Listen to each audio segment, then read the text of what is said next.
Baik, terima kasih para narasumber, Bapak Ibu dan saudara-saudara sekalian. Jadi dengan filosofi kotak Pandura yang tadi disampaikan dengan sangat baik oleh teman-teman ini, jadi termasuk juga Mas Roy Suryo. Jadi acara kita ini bukan membuka kotak Pandura, karena kotak Pandura sudah dibuka.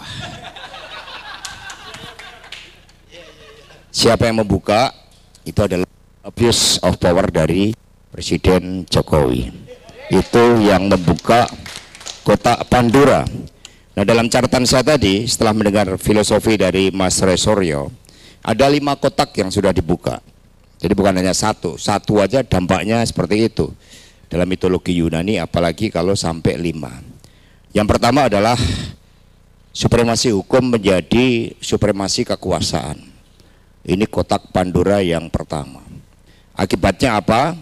Pemilu yang seharusnya merupakan cermin peningkatan kualitas peradaban bangsa di dalam demokrasi, kini direduksi hanya menjadi legalitas bagi perpanjangan kekuasaan Presiden Jokowi melalui nepotisme.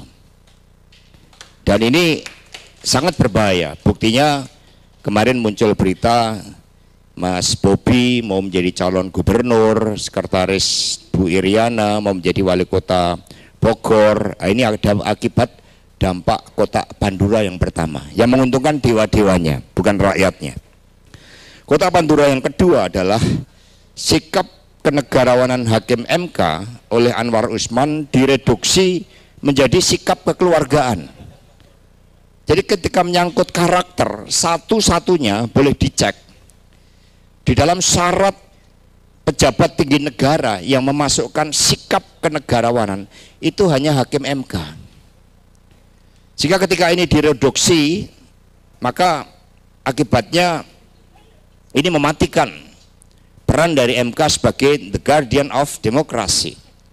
Maka ini saya katakan sebagai kotak Pandora yang kedua. Ini sangat-sangat berbahaya. Di mana lagi kita punya benteng konstitusi, benteng demokrasi ketika oleh Anwar Usman ini dibuka, sehingga akhirnya sikap kenegarawanan menjadi sikap kekeluargaan. Ini nyata-nyata bertentangan dengan konstitusi. Lalu kotak Pandora yang ketiga adalah ketika aparatur negara yang seharusnya netral ini tidak netral. Begitu banyak intimidasi itu terbuka, dan tidak mungkin itu tanpa suatu perintah yang tertinggi. Kami meluruskan bahwa PD Perjuangan ini loyal bagi bangsa dan negara. Kami cinta merah putih, kami cinta TNI dan Polri, tetapi TNI yang dipakai untuk membela kedaulatan negara kita, menjaga kekuatan perdamaian dunia, dan Polri yang menjaga supremasi hukum, bukan supremasi keluarga Pak Jokowi.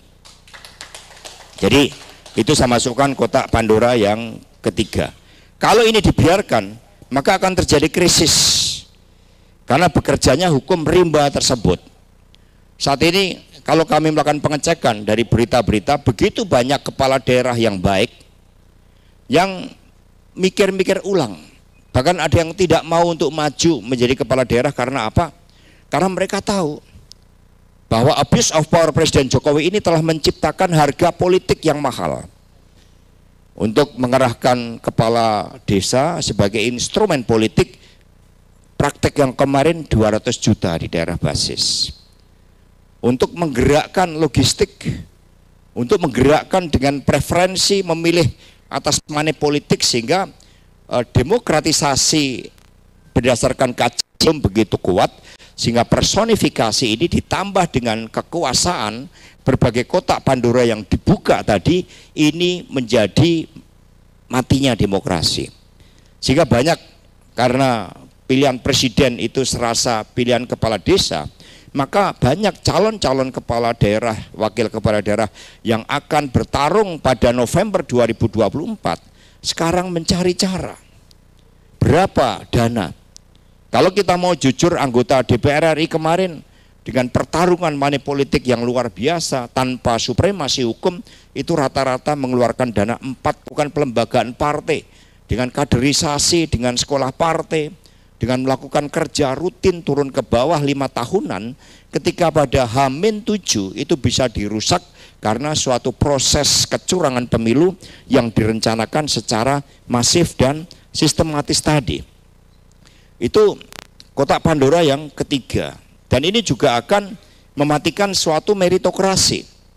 Karena nggak ada lagi. Untuk menjadi pejabat negara harus mencari hubungan kekeluargaan dengan kekuasaan. Tanpa itu maka tidak akan ada. Jadi ketika sumber daya negara dikerahkan, maka hasilnya ya seperti korupsi pertambangan. Itu kan sudah dipraktekkan sebelumnya, kasus Sambo misalnya. Itu kan juga tidak terlepas dari judi online, dari dugaan ya berbagai tugas-tugas aparat penegak hukum yang seharusnya melindungi hukum, tetapi hukum dijadikan alat untuk memobilisasi kapital, dan itulah yang kemarin dipakai sumber daya negara. Maka ketika kotak Pandora yang keempat ini melalui Crazy Rich Helena Lim misalnya, itu bisa kemana-mana itu. Nah, nanti Mas Petrus bisa mengangkat itu. Jadi bagaimana kerugian negara, dan banyak yang kemarin menjelang pemilu itu namanya RKAP pertambangan itu nggak di ACC. Sebelum mereka bergerak itu rata-rata digunakan sebagai suatu desain kecurangan.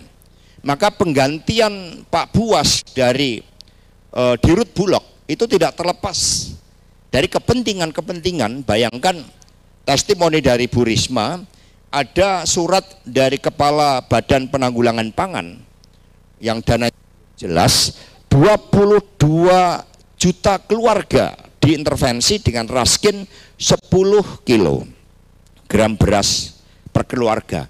Artinya kalau satu keluarga kita ambil 4 saja orang yang terpengaruh, berarti itu paling tidak 80 juta orang.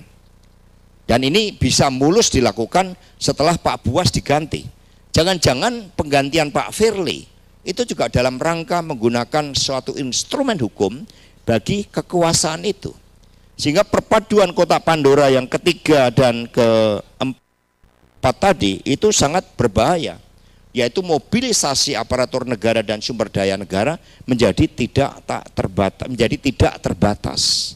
Ini yang menimbulkan berbagai persoalan-persoalan tadi.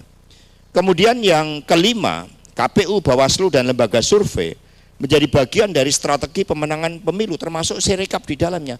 Jadi Sirekap itu instrumen legalitas yang dipakai, itu muara dari 5 kotak Pandora dari kotak Pandora yang kelima tadi, ketika yang harusnya menjadi wasit jadi pemain, baik secara langsung ataupun tidak langsung. Sehingga ketika ditanya bagaimana dengan data-data server yang berada di luar negeri, langsung mengadakan konferensi pers Mas Roy Suryo tadi. Oh, enggak mungkin, padahal itu ternyata terbukti bahwa servernya berada di luar. Nah, ini peran dari Alibaba itu bagaimana secara politik, secara geopolitik.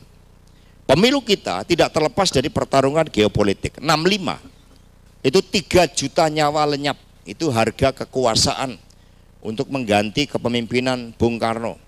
Itu 3 juta menurut pengakuan Pak Sarwo Edi. Jadi itu harga pergantian kekuasaan. Mereka mikirnya kemarin toh 23 juta digelembungkan berdasarkan temuan dari Mas Anas ini, tidak ada artinya dengan 3 juta. Mungkin mikirnya seperti itu. Sehingga 5 kotak Pandora pun dengan sengaja tadi dibuka yang akarnya adalah dari nepotisme. Nah, ketika hal-hal itu dilakukan, ya tugas kita. Karena kotak Pandora itu sudah dibuka, maka kekacauan. Apalagi yang buka melalui nepotisme yang menimbulkan abuse of power dari Presiden Jokowi. Ini yang harus kita hadapi bersama-sama. Kalau tidak, muncul pertanyaan mendasar, apakah ke depan akan ada pemilu? Yang kedua, apakah suatu nilai-nilai yang dibangun dari keberadaan bangsa ini berupa suatu filosofi yang ideal tentang arah masa depan kita sebagai negara yang punya cita-cita membangun kepemimpinan Indonesia bagi dunia, sebagai negara yang tradisi spiritualitasnya luar biasa, lalu kita diam membiarkan etika, moral, dan hukum diinjak-injak demi kepentingan keluarga. Sehingga Profesor Ikrar Nusa Bakti mengingatkan seluruh anak bangsa, masa satu muncul suatu mimpi yang luar biasa tentang apa yang disebut bangsa Indonesia, Masa kita sebagai pemilik republik dikalahkan hanya satu keluarga? Maka pertarungan terukur kita tidak hanya berhenti ketika MK selesai memeriksa saksi.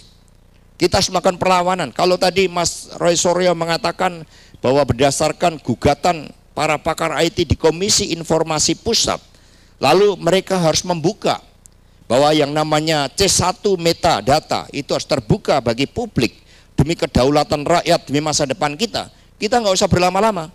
Kalau besok KPU masih buka, besok jam 11 kita datang ke KPU dengan surat resmi untuk meminta C1 metadata itu. Nah, itu harus kita minta, datangin. Kalau perlu sampai tidur di sana, di depan ruang KPU. Nah, itu. Jadi supaya data-datanya, karena sudah ada keputusan dan itu adalah suatu fairness. Itu kedaulatan rakyat. Kalau tidak, yang ada adalah kekacauan. Maka teman-teman semuanya, ketika hal yang menjadi ukuran peningkatan demokrasi dan peradaban kita lalu dilanggar, ditabrak dengan sengaja, maka yang kami khawatirkan adalah terciptanya suatu krisis. Meskipun tanggung jawab kami bagi rakyat, bangsa dan negara, kami tidak ingin adanya krisis. Kami tidak pernah memprovokasi adanya resultante antara krisis moneter, krisis ekonomi, sosial, politik.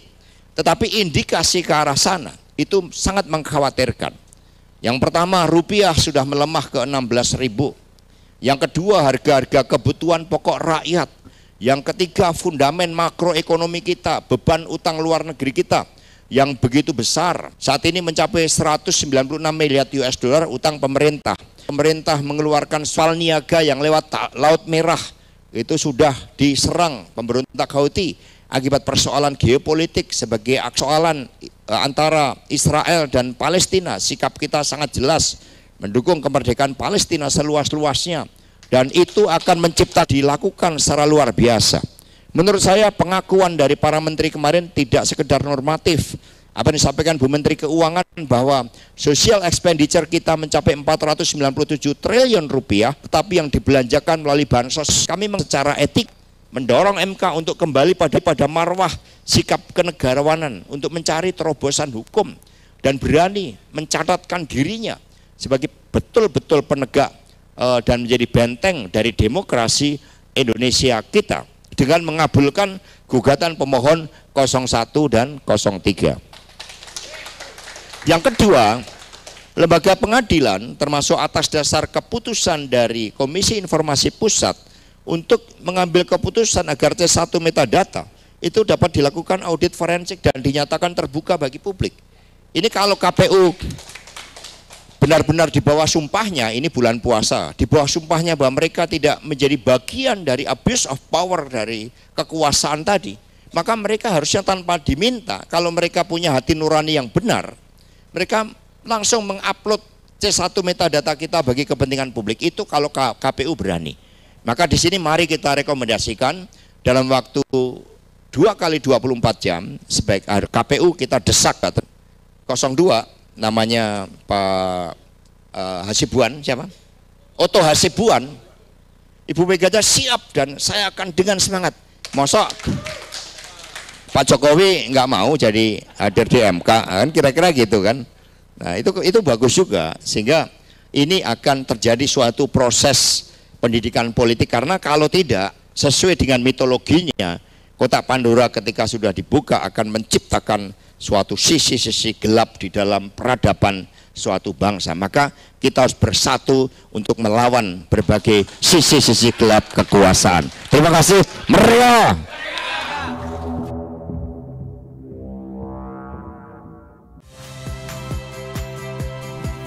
Saya Harjuno Pramendito. Saksikan program-program Kompas TV melalui siaran digital, pay TV, dan media streaming lainnya. Kompas TV, independen, terpercaya.